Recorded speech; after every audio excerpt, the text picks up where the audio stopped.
নমস্কার, রাজীব এডুকেয়ার চ্যানেলে স্বাগত। অনেক দিন পরে আপনাদের সঙ্গে সিএসসি নিয়ে একটু ভিডিও শেয়ার করব।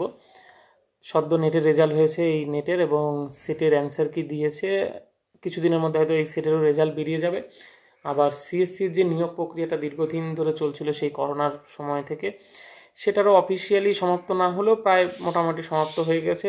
বড় সবগুলো সাবজেক্টেরই ইন্টারভিউয়ের সঙ্গে সঙ্গে তাদের যে রিক্রুটমেন্ট প্রসেস সেটা প্রায় কমপ্লিট।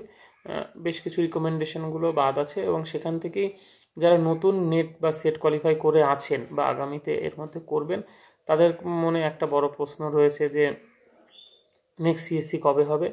আবার এই সিএসসি নিয়ে আমাদের অনেকের মধ্যেই অনেক রকমের কমপ্লেনেরও জায়গা রয়েছে, সিট নিয়ে এত কম সিট ছিল, সেই সমস্ত বিষয় নিয়ে। কিন্তু আমাদের মানে যারা আমরা ক্যান্ডিডেটরা রয়েছি তাদের তো অবস্থাটা এমন অবস্থা যে আপনি যতই সমালোচনা করুন আর যতই অভিযোগ থাকুক, পরবর্তীর জন্য আপনাকে তো তৈরি হয়ে থাকতেই হবে, কারণ আবার যখন বিজ্ঞপ্তি হবে আপনাকে ট্রাই করতেই হবে। তো আমাদেরই একজন সহকর্মী সিএসসি অফিসে কাজে গিয়েছিলেন। এগুলো কোনো সমর্থিত বলবো না, কারণ অফিসিয়াল নিউজ নয় এগুলো, তাদের বিজ্ঞপ্তি। মৌখিক যে কথা হয়েছিল, তিনি জিজ্ঞাসা করেছিলেন যে স্যার পরবর্তী সিএসসি তাহলে কবে বিজ্ঞপ্তি বেরোবে বা হবে। তো তখন তার সঙ্গে যা মৌখিক কথাতে সেখানে বলেছিলেন তারা যে 25 সালের আগে সিএসসির নতুন বিজ্ঞপ্তি হবে না, এবং সেটা যৌক্তিকতার দিক থেকেও বোধহয় ঠিক। তা যে কারণ এই যে প্যানেলটা নিয়োগ হয়েছে সেই প্যানেলের 1 বছরের মেয়াদ পার হতে 24 সালের অনেকটা সময় লেগে যাবে, এবং তারপরে 24 সালে ভোটও রয়েছে, লোকসভা ভোট, তাই এর মধ্যে হয়তো বিজ্ঞপ্তি আর বেরোবে না, সেই চিন্তাভাবনাতেই তারা বলেছেন। এবং 25 সালে হয়তো বিজ্ঞপ্তি বেরোতে পারে, কারণ তখন 26 দিকে গিয়ে আবার আমাদের বিধানসভা ভোটও রয়েছে, এবং সিএসসি বিজ্ঞপ্তিগুলো এইভাবেই গত কয়েক বছরে বেরিয়েছে।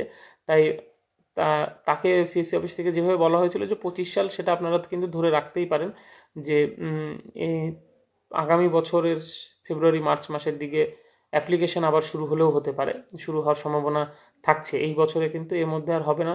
সেখানে যে সুযোগটা থাকছে যে আপনারা এই সময়টার মধ্যে আপনাদের আরও এপিআই স্কোর বাড়ানোর চেষ্টাটা করে থাকুন। এবার অনেকেই হয়তো এই ভিডিওটি দেখার পরে আবার বলবেন যে স্যার এপিআই স্কোর বাড়িয়েও বা কি না বাড়িয়েও বা কি নিয়োগের ক্ষেত্রে অনেক অভিযোগ থাকছে। সেটা সঠিক হতেই পারে আপনার কথা, কিন্তু আপনার কাছে তো চেষ্টা ছাড়া কোনো বিষয় নেই। তাই আপনাকে আপনার দিক থেকে চেষ্টাটা করে যেতে হবে যে আপনি আপনার দিক থেকে 100% তৈরি হয়ে থাকলেন পরবর্তী সিএসসির জন্য। তাই এই মাঝখানে যেমন বিভিন্ন ন্যাশনাল বা ইন্টারন্যাশনাল সেমিনারগুলো হচ্ছে, পেপার পাবলিকেশনগুলো হচ্ছে, সেই দিকগুলোতে অবশ্যই নজর দিন। যদি কোনোভাবে টিচিং এক্সপিরিয়েন্স গেইন করতে পারেন সেগুলোকে অবশ্যই চেষ্টা করুন, এবং 25 সালের দিকটাতে হয়তো অ্যাপ্লিকেশন বেরোবে, সেই হিসাবে আপনারা তৈরি হন। এবং লাস্ট যে কথাটা বলবো সেটা যে দেখুন, আমি আপনাদের সঙ্গে ভিডিও করি এটা পুরোটাই শখে ওপরে, এবং আমার মনে হয়েছিল যে আমি যে ইনফরমেশনগুলো জানি বা আমরা যে অভিজ্ঞতাগুলো পেয়েছি সেগুলো আপনাদের সঙ্গে শেয়ার করলে কিছুটা আপনাদের যদি সুবিধা হয়। জানি না কতটা সেটা করতে পেরেছি গত দিনগুলোতে, কিন্তু আপনাদের খুব কম সংখ্যকই 2-1 মাঝে মাঝে কিছু কমেন্ট করেন, সেই কমেন্টগুলো বোধহয় না করলেই ভালো। কোনো একটা পোস্টের জন্য কত টাকা লাগবে বা কী লাগবে, আমি তো এখানে এজেন্সি, সেই এজেন্সির যাই বসে আপনাদের সঙ্গে সেই হিসাব করে বসে নেই। আমার মনে হয়েছিল যে আমার যেটা অভিজ্ঞতা হয়েছে সেটা আপনাদের সঙ্গে শেয়ার করা যেতে পারে, যেটা আপনাদের সুবিধা হবে।